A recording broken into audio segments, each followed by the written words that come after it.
Welcome to the Recording in progress. July meeting of the Ocean County Board of Social Services. I call this meeting to order and invite all to rise to salute the flag.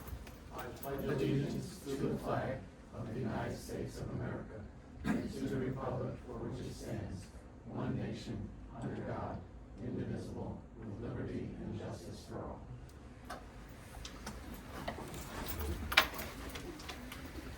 A notice of the public session of the Ocean County Board of Social Services was forwarded to the Ocean County Clerk of Ocean and the Asbury Park Press newspaper. The agenda of this meeting was posted on a public bulletin board in the reception area of the building where this meeting is being held. Legal notice directing the public to the OCBSS website for the monthly meeting legal ads and the New Jersey Department of State website under statewide legal notice repository was posted electronically online through the Asbury Park Press.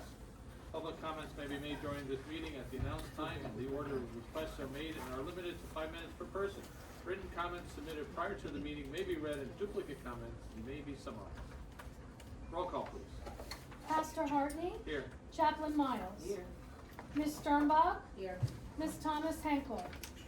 Here. Hi, Kristen. Mr. Burns. Here. Mrs. Nardi. Here. Commissioner Bacchione. Here. Commissioner Race will be here. Okay. Mr. Saradnik. Here. Thank you. Here we do have quorum, so the first item of business before the board this afternoon is presentation of the 2025 OCBSS audit. Mario Brown.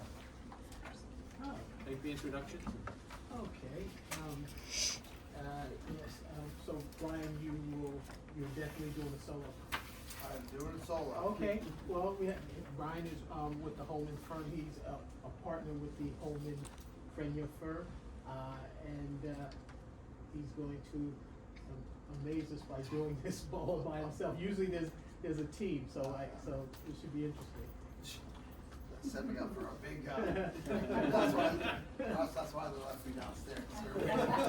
See, I was willing to bring that, but I heard you already, okay? I'm on your side. Well, thank you very much for having me this afternoon. Thank you, Mario. For those that don't know me, my name is Brian Waldron. I'm a partner with Holman Freddie Allison. I've been a partner with the firm for roughly 5 or 6 years. I've been there for roughly 20 years now. I worked on the account for social services for many years. I'll say in my younger days, and most recently transitioned back to the account with my partner Lauren Holman, shifting to me this past year. So thank you for having me today.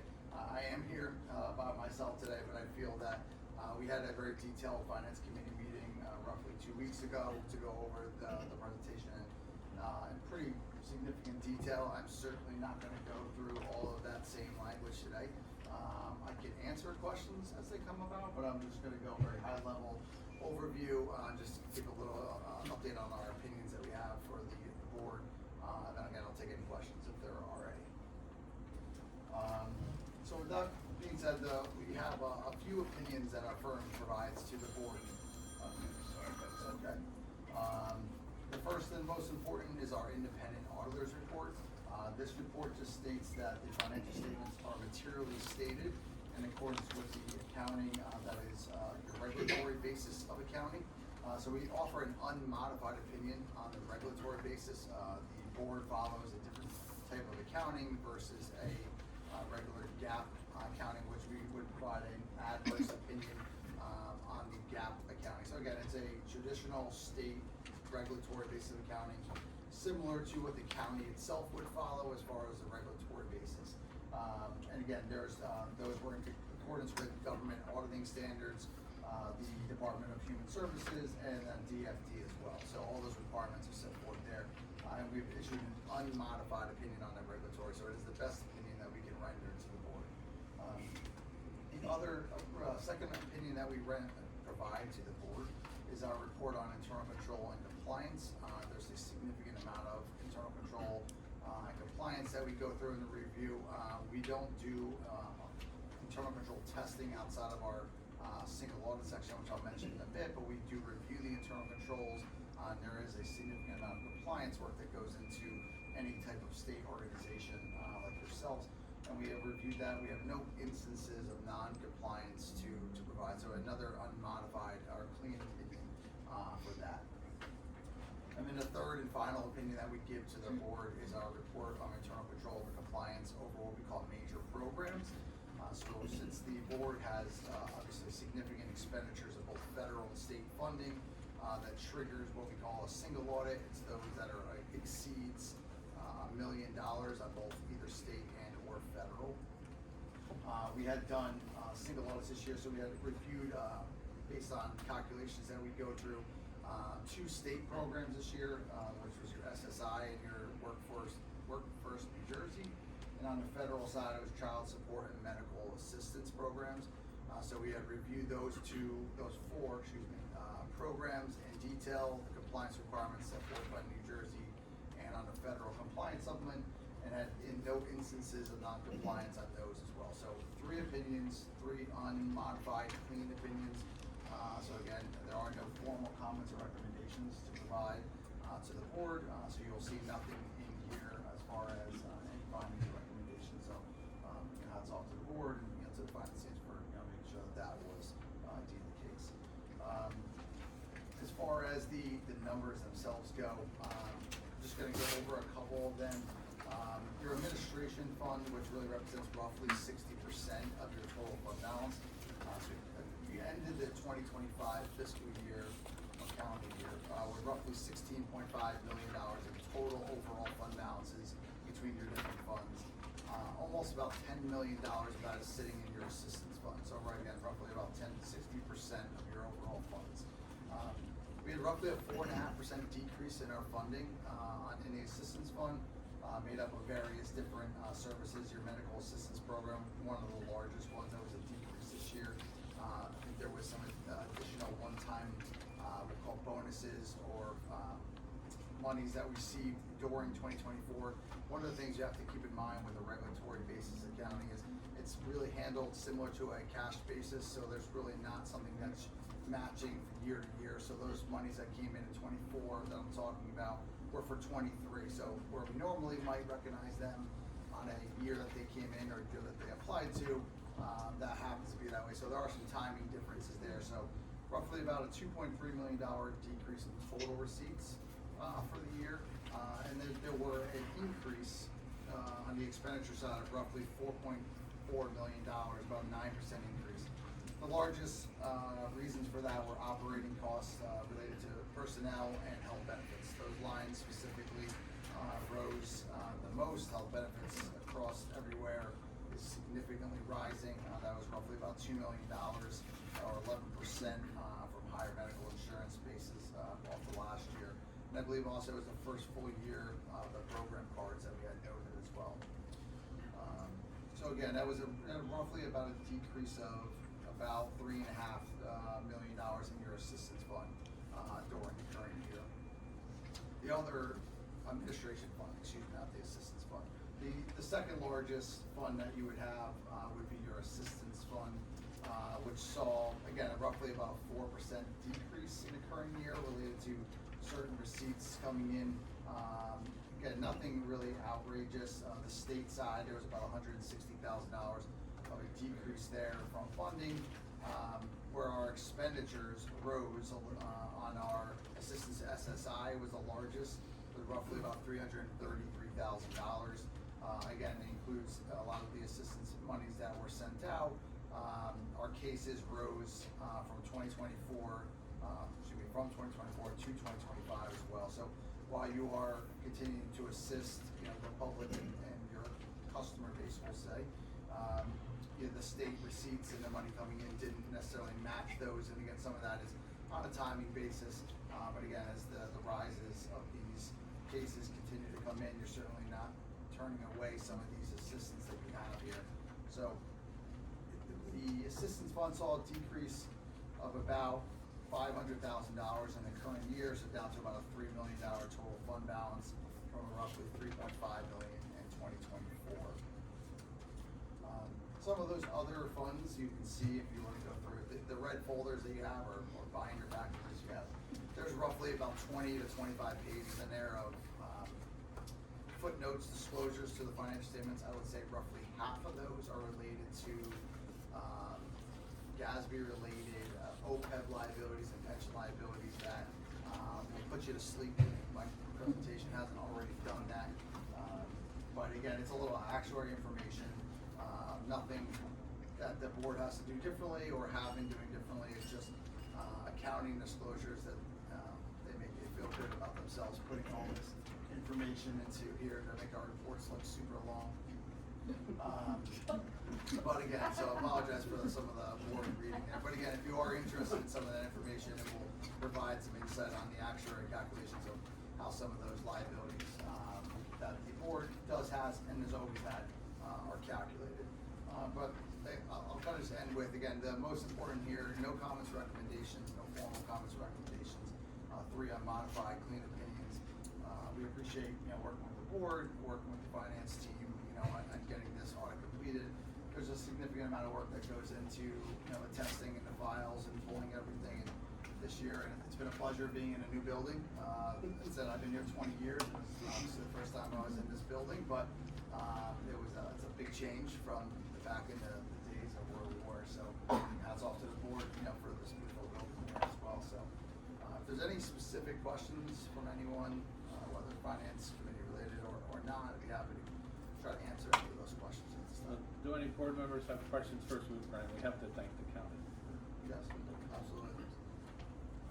Any board members have questions? Sure, I for Brian? apologize for not doing that formally. I have a question. Nobody else has got it. Active plan members, collecting benefits, 60,000 retirees, 28, 29. With the life expectancy going longer, people retiring earlier, where's that gonna go? If you have a crystal ball, I'd be happy to have That's why more you're here. conversation. We don't need a crystal ball, we got you. I say fortunately for me, the OPEB liabilities that we have here, and also with the pension as well, those calculations are provided from the state of New Jersey through the actuaries that calculate this. So not myself, nor does your finance team calculate these actuaries. I would agree with you that, the mortality tables are definitely changing. We're living longer. The money is shrinking for those that need it.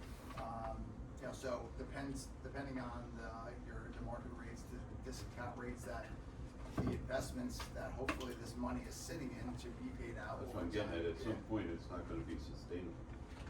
Yeah, I wouldn't disagree. I mean, there's gotta be some other conversations there on how they're gonna continue to fund, this. I don't have a much better answer, at this time, but,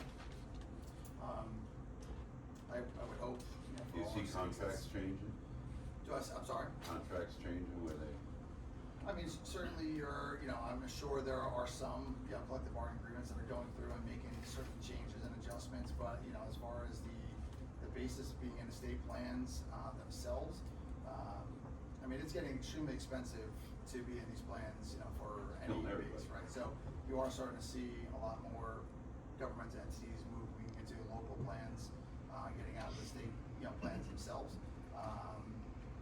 But what those are offering are, on a case by case basis. I mean, like they could be good in the short term, and they good long term. But as confident that those will stand up to the state, backing, we'll say.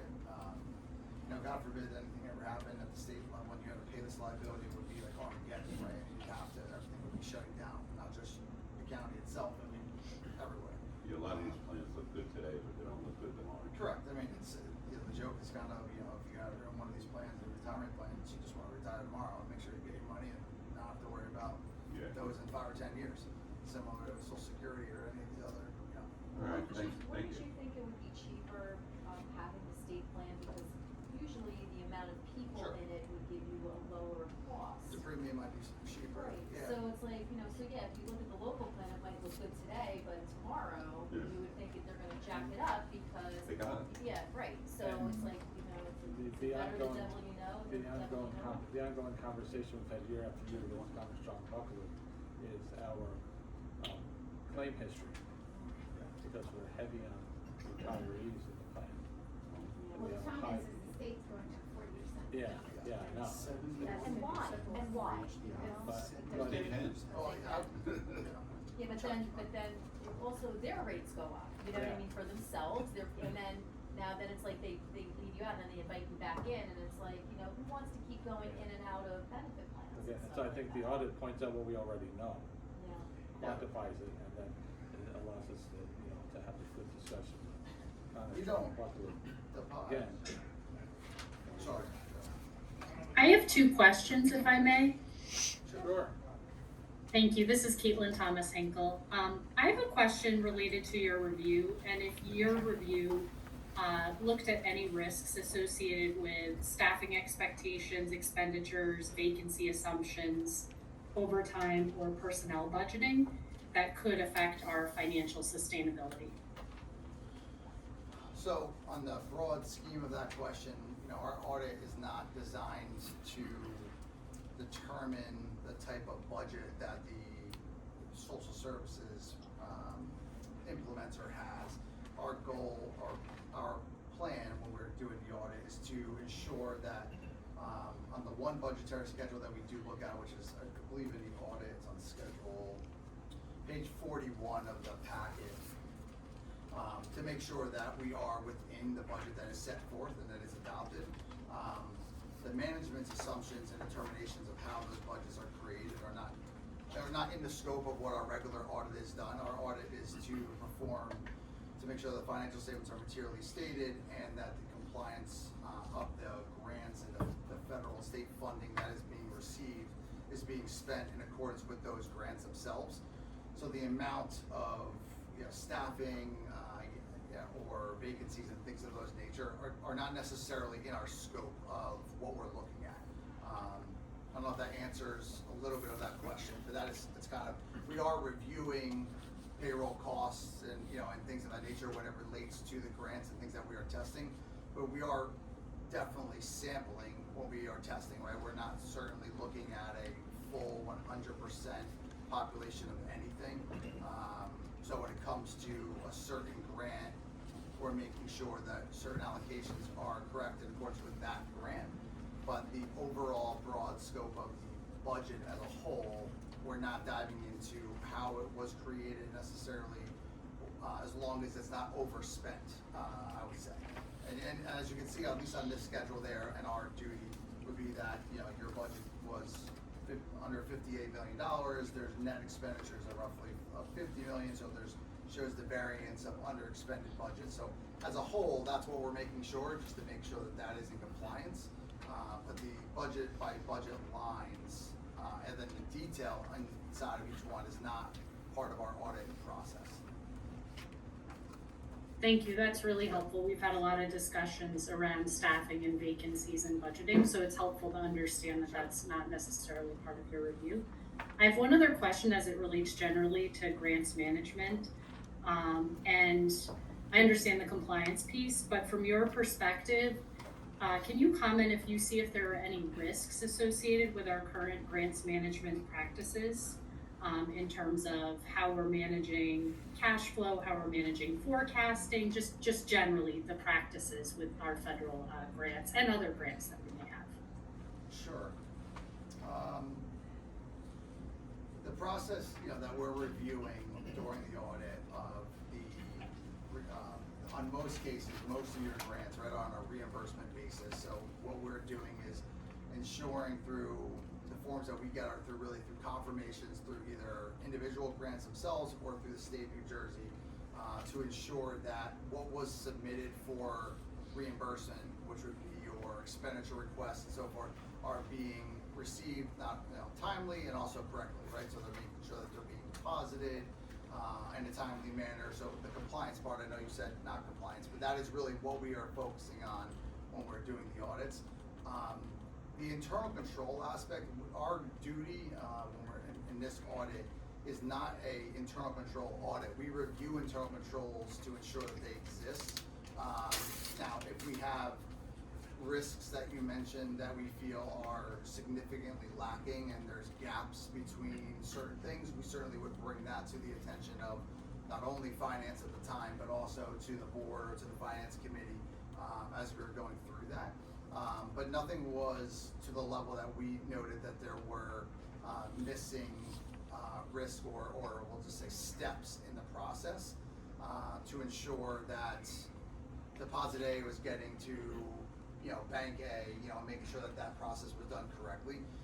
Could there be improvements? I mean, I could say that for every single one of my clients all the time.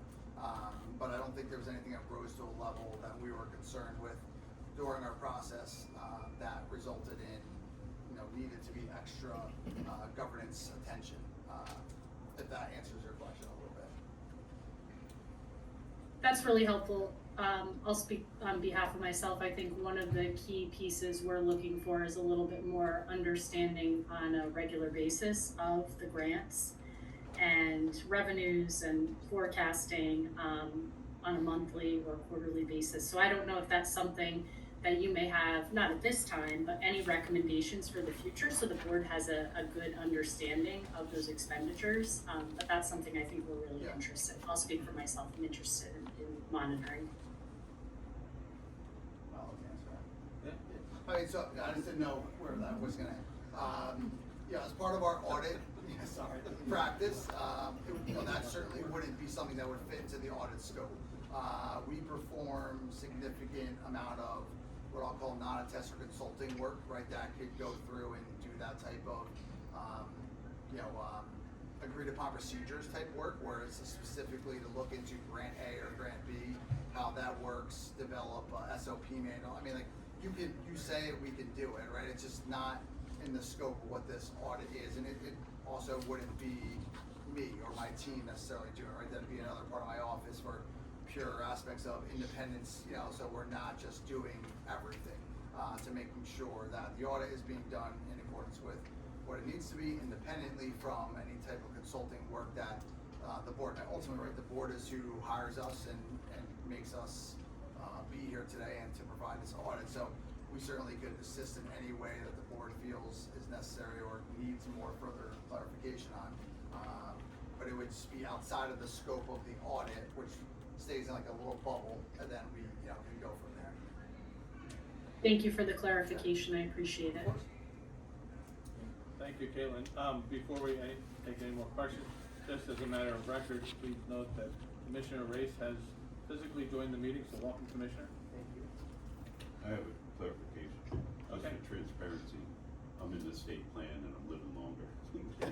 Oh, so you're the. No objection. Any other questions for Brian?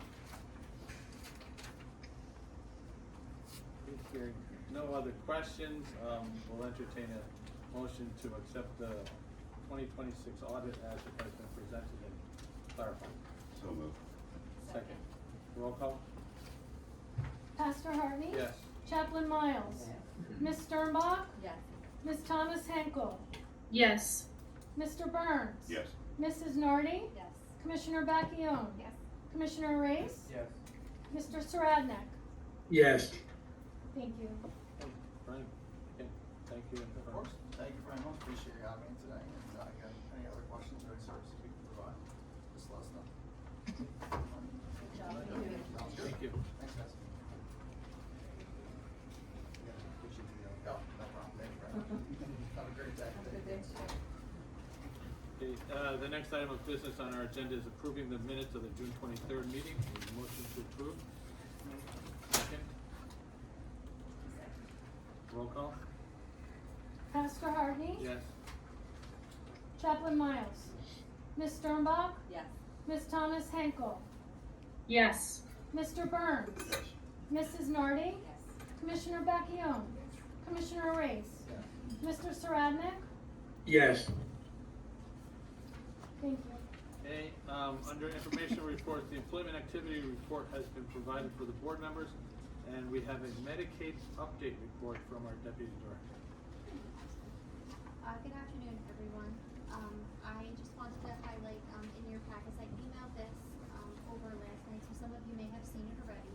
But last week, there was a medical assistance advisory council meeting. It's a meeting held by our parent agency, DMHS.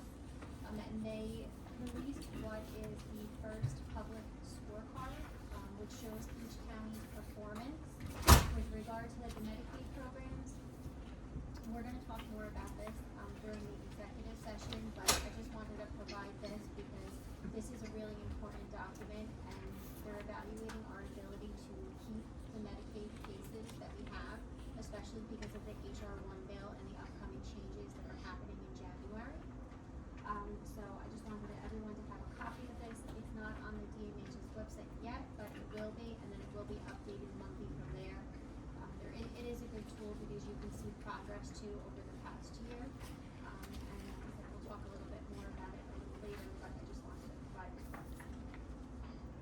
Thank you. And in the middle of page 1 begins our consent agenda with motions. Continuing with resolutions on the top of page 2.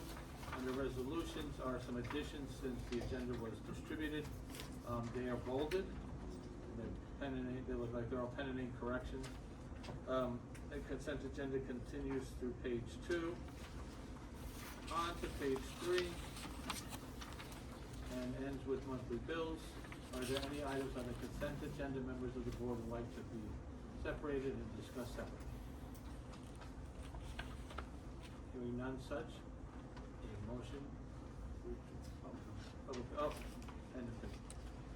I wrote a note, public comment on the consent agenda. Still getting caught up in change. We're good. Okay, seeing no one rise to comment on the consent agenda, a motion to accept the consent agenda as presented. Motion. A second? Roll call? Pastor Hartney, Yes. Chaplain Miles, Miss Sternbach, Yes. Miss Thomas Henkel, Yes. Mr. Burns, Yes. Mrs. Nardi, Yes. Commissioner Bacchione, Yes. Commissioner Race, Mr. Saradnik. Yes, abstaining on those items set forth in my abstention list. Okay. And then for information only, the annual quarterly, the quarterly newsletter, the Boss Buzz, is in the packet, along with an update on the mobile unit. Thank you, Pastor. Usually this is the point in the meeting where Pastor will say the mobile outreach calendar is provided. We will see that it is missing, and there's a reason for that. So we just wanted to talk, been having a lot of discussions about the mobile unit. Some of you may know this already, but I'm a big advocate for it. I think it's great for us to be in the community. You know, we need to be able to reach people. But right now, we're in a very difficult situation with some of our staffing. So for that reason, right now, we're just taking a little bit of a step back until our staffing levels are where they need to be and we have things a little better situated. We will still be available for any larger events. Of course, if there's a request for that, we will be available. Additionally, the mobile unit did have a little bit of damage recently. It hit a tree branch, so there needs some repairs that need to be done as well. So we're gonna have those staff work back at the office, but they will be available for larger events. Anybody has any questions? Comments from the board members? No comments from board members. Comments from the public? Okay, Mr. Wilkie will go over. As we have become accustomed to, board members are advised that this is public comment, it is not public question and answer. However, board members should feel restrained from responding to or answering any questions or comments that might arise, and we're going to restrict speakers to 5 minutes. Hi, Diana Leon, President of CWA Local 1088. I'm also an HSS1 bilingual here at the Ocean County Board of Social Services. I don't have anything to enter into the record, just a couple of quick points I wanted to make.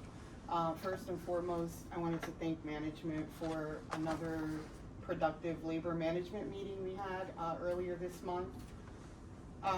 We were able to come together and discuss some of the core concerns, the mutual concerns that we had about what's affecting the staffing, job retention, and so forth, and talking about solutions to mitigate that. And we're happy to see those changes implemented throughout the agency recently.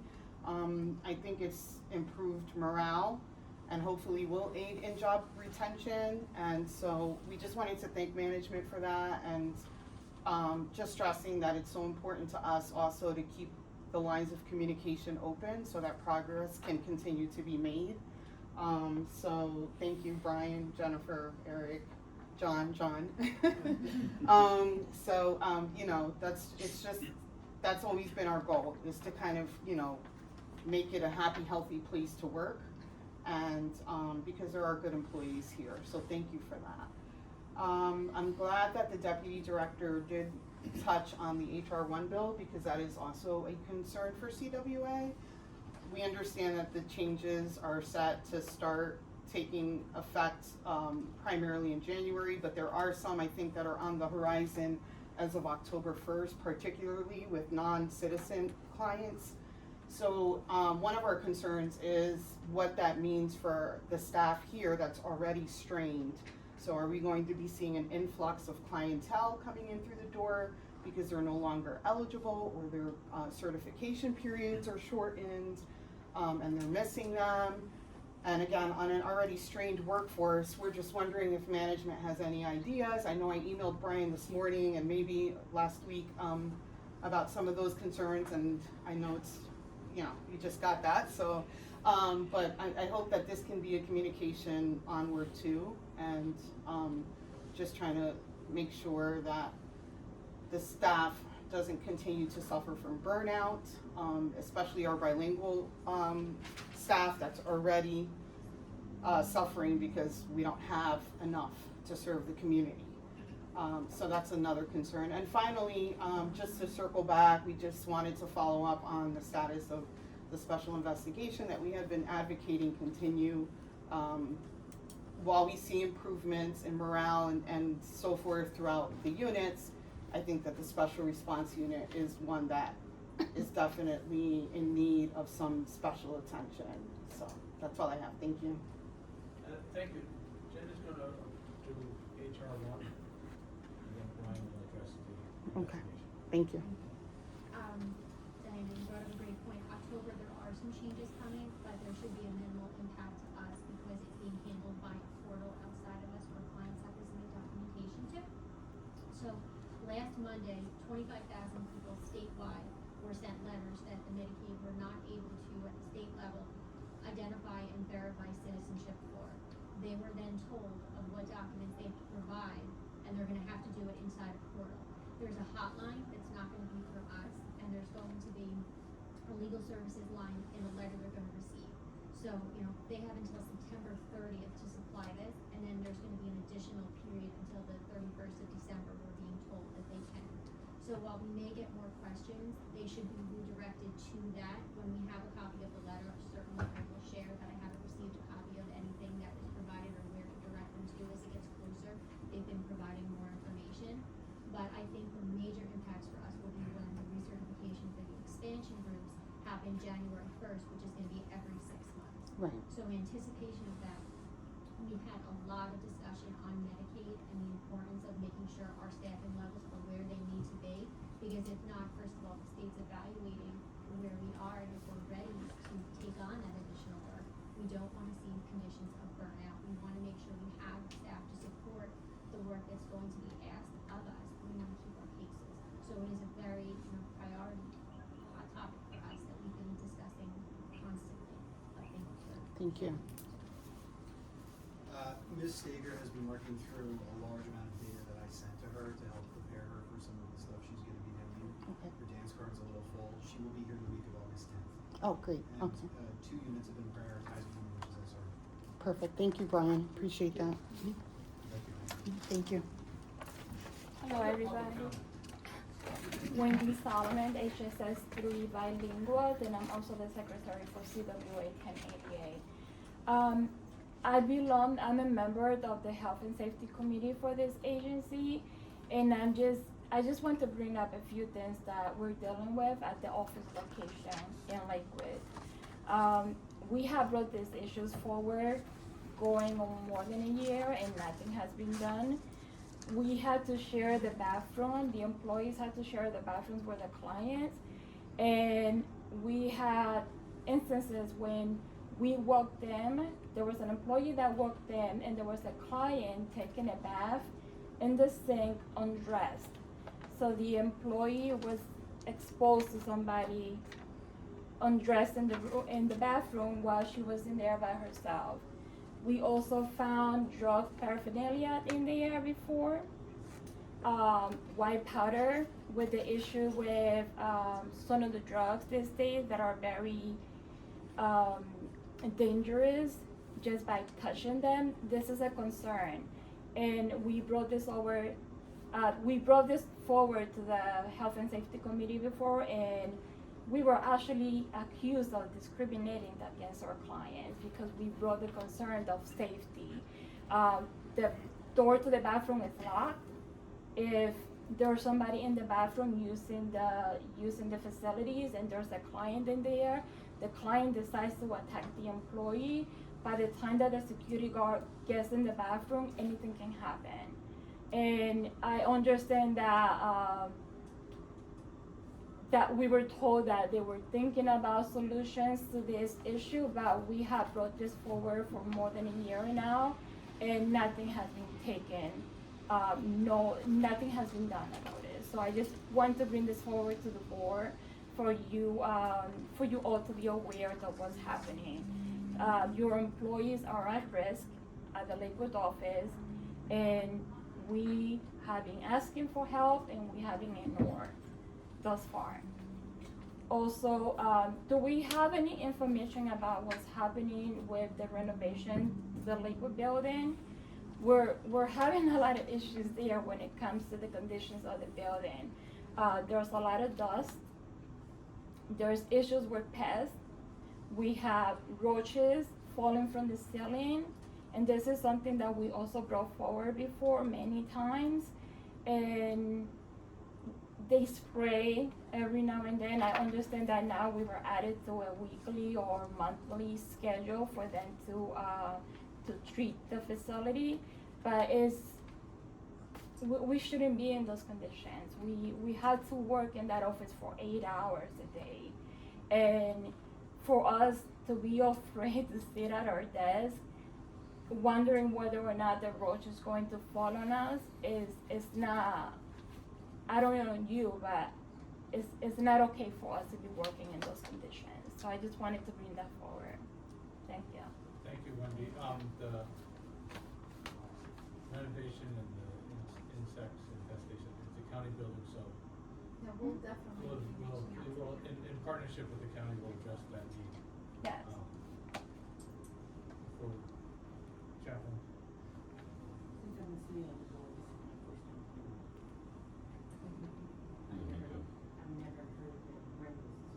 We brought the issue to the Health and Safety Committee. What I'm saying, even if it's brought to the safety committee, the board never received any conversation about any of this. I'd like to take a ride out there and look at it. So, Be the building guy. I want to direct the health, and we can let the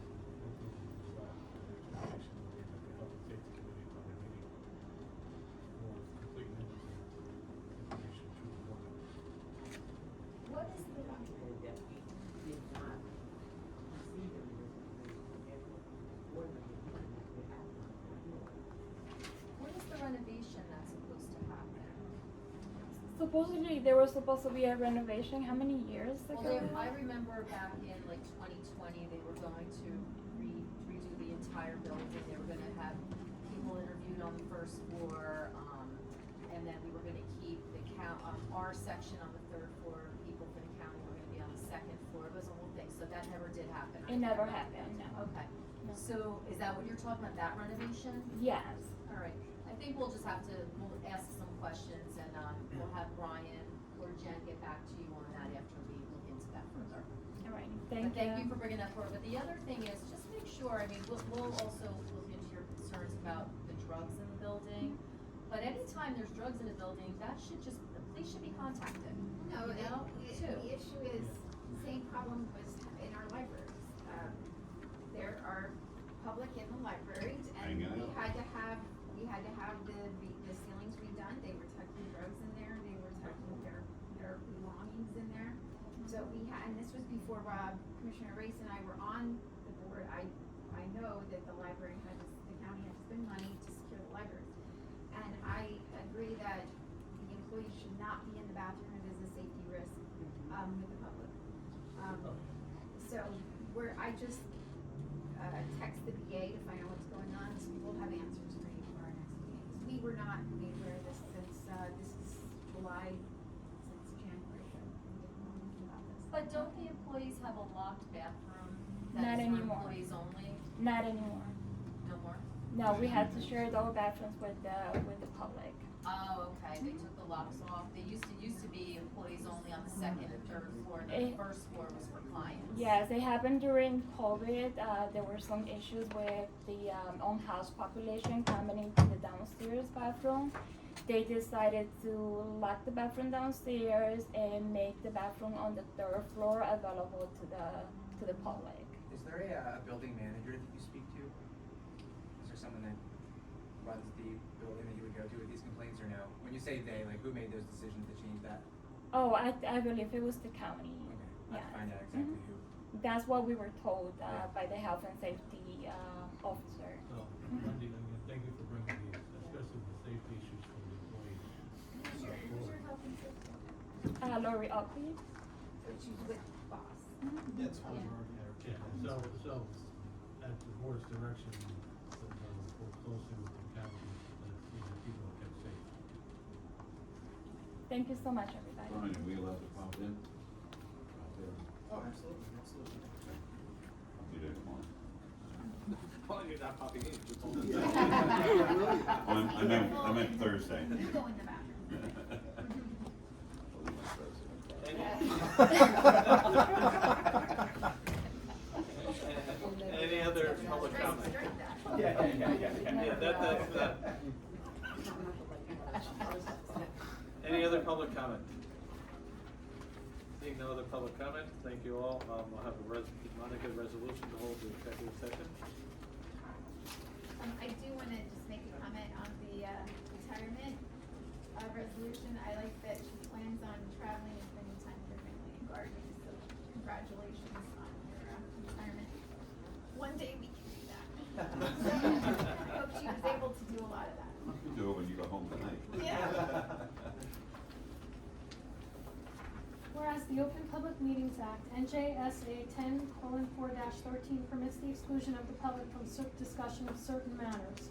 And whereas the Ocean County Board of Social Services has matters to discuss that meet the requirements of law for exclusion of the public from discussions.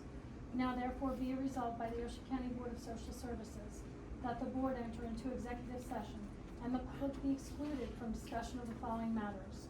Personnel matters, update on filling positions and promotional appointments, Deputy Director's update, and fiscal matters, monthly fiscal report with administrative request analysis document, and council matters, update on alternate work program, remote work pilot program discussion, preliminary contract negotiation, shared services agreement between the County of Ocean and the Ocean County Board of Social Services, personal AI assistant discussion, and staffing positions through 2027. And preliminary matters, preliminary review of agency contracts and grants. It is anticipated at this time that the above stated personnel matters will be made public within 60 days. Contract matters will be made public upon conclusion.